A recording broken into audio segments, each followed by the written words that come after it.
Games Workshop is the juggernaut of the miniature industry, producing some of the highest quality minis in the world. Most people buy Games Workshop models to play games like Warhammer 40k, Age of Sigmar, or the Middle-earth strategy battle game. The most common complaint about Games Workshop models is the price tag. Individual character models can come in for $80. An alternative to these expensive, albeit very high quality miniatures is 3D printing. 3D printing only recently has become affordable enough for any regular person to be able to afford one of these machines. 3D printers can be used to make awesome miniatures in your own home in just a few hours. If I want a Games Workshop miniature, then I need to head over to my local game store or jump online. After handing over a fat stack of cash, I can get my mini.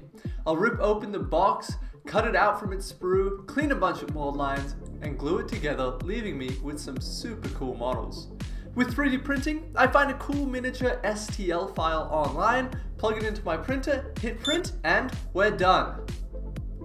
Well, no. There's a bit more to it than that. Firstly, there are two kinds of printers.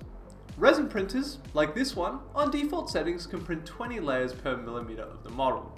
Generally, the smaller layers, the better quality. This printer is the Anycubic Photon, a relatively common and low-end printer that cost me 400 Australian at the time, but it's on sale for 169 US dollars. If I want to resin print something, I'll find my STL file, but that's something that we'll talk more about later. Then I'll bring it into a slicing software and add supports. This is what makes it possible to print models with overhang. Placing your supports properly is something that takes practice and can be time consuming. And honestly, it's boring as fuck. Also, some models do come with pre-supported options. These are the best ones. Once you have all your supports sorted out, you can hit slice and then stick that file into USB stick and then hit it into the printer. We aren't done yet. If that successfully prints, which doesn't happen every time, there are definitely a lot of failures, you can take it out. But it's covered in resin, which is pretty toxic. So with gloves on, you can wash it in a strong cleaning agent. Then we gotta remove all of those supports. At this point, the model is soft and bendy. This is no good. We have to leave it in the sun or under a UV lamp if you happen to have one for about 5 minutes. Then we can glue the rest of the model together and we are good to go. These things make a massive mess and overall aren't that reliable. Also, they have a strong smell. I have mine in my garage and I would not even consider having it inside. But they are really good quality when they work and you get awesome results like this.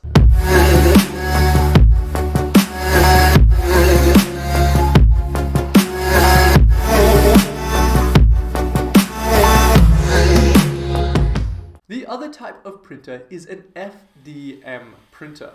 This big noisy thing on default settings can print about 5 layers per millimeter. It is way less detailed. You can print miniatures on them, but they're never going to be really good quality.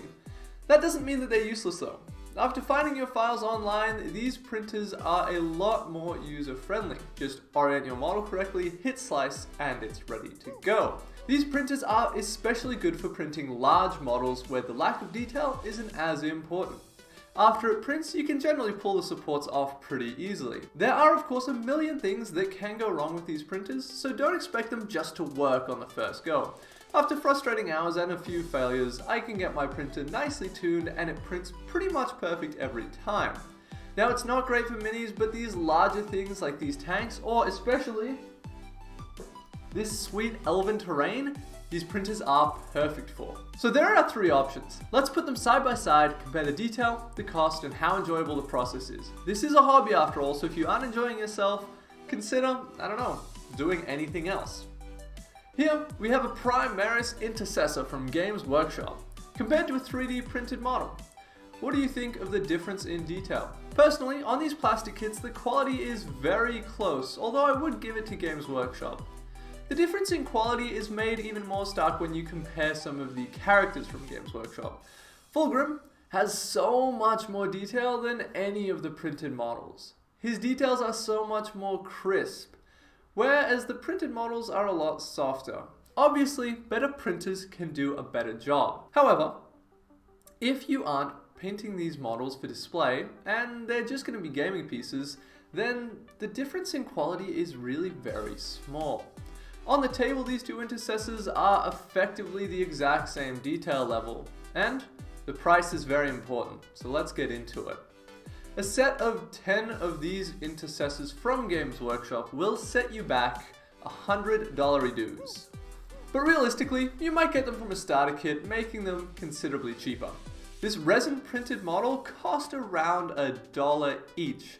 But remember that you also have to spend a few $100s on the printer and a lot of time adding supports, cleaning the model, and then curing it. This next set of models was all 3D printed as well. They are awesome alternative to Games Workshop models. Some of these print in a single piece, meaning you can go from curing straight into painting. All of them come out very cheap compared to Games Workshop official models. Also, there is a massive variety of what you can 3D print.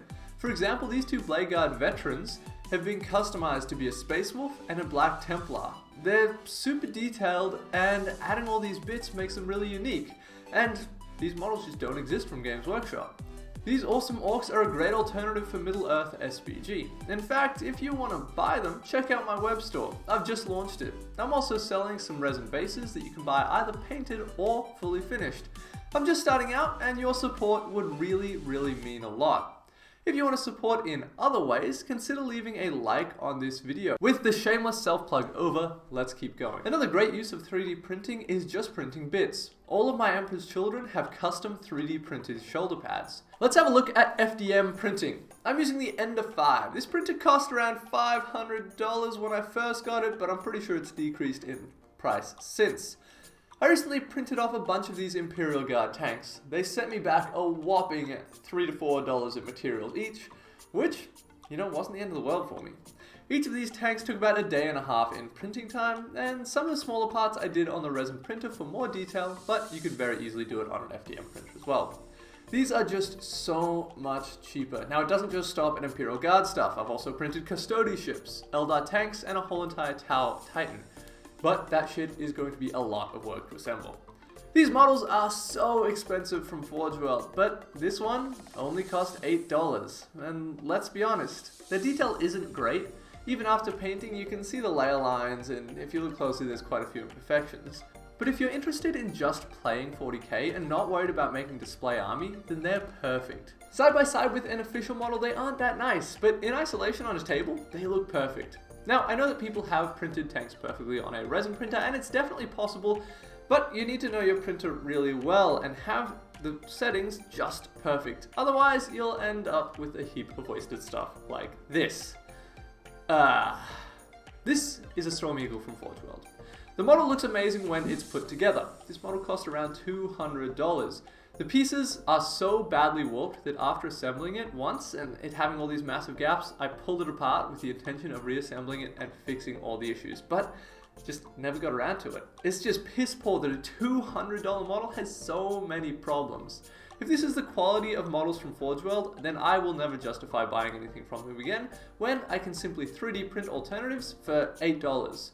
Now, it is a lot of work to cover all of these lines perfectly, but it's very possible, and I think it would be a lot less work than straightening out all of those warped pieces. Now, another thing that we need to talk about with 3D printing is that you need to find the exact files that you would like to print. There are a heap out there on the internet. They almost all go by weird, obscure names to avoid being taken down by copyright infringement. Although, I don't want to talk about copyright infringement in this video. It's hard to find a lot of things. If you want regular Space Marines, well, easy done. There are also heaps of Imperial Guard alternatives. But if you're trying to find something specific like an Invictus warsuit, it will be a lot more challenging. If you go to Games Workshop, super easy. It's right there on the front page. Also, some factions are covered better than others. Unsurprisingly, a vast majority of the files that I've stumbled across are for the Imperium of Man, but I have found other things from other factions, just nowhere near as much. The last thing to talk about is paid files. Files range between $3 and $15 if bought individually. A lot of creators have decided to make Patreon campaigns where you pay them monthly, it might be $10 or $15, and they give you a new set of files that you'll be able to print each month, and those files won't be available again after that. Now, I really don't like this model, and I support 0 Patreons. I would much rather just buy the model outright than subscribing, but other people probably feel differently to me.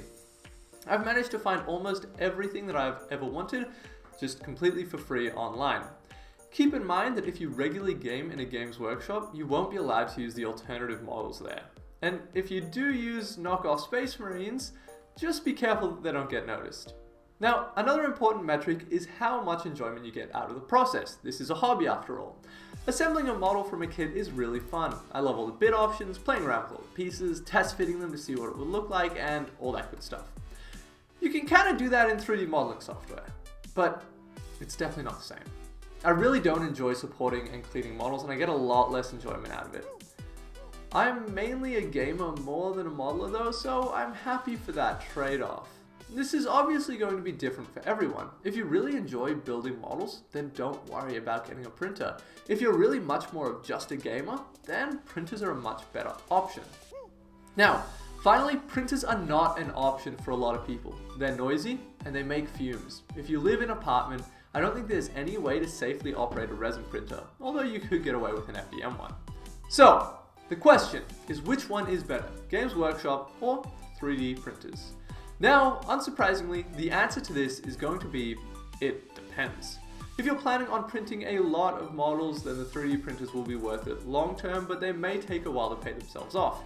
If you really enjoy assembling models, then printers won't be worth it. If you're planning on painting display minis, then Games Workshop is a mile ahead. For me, personally, I really love the results that I get from the printers, and I love the idea of being able to make an army in just a few weeks for really low material costs.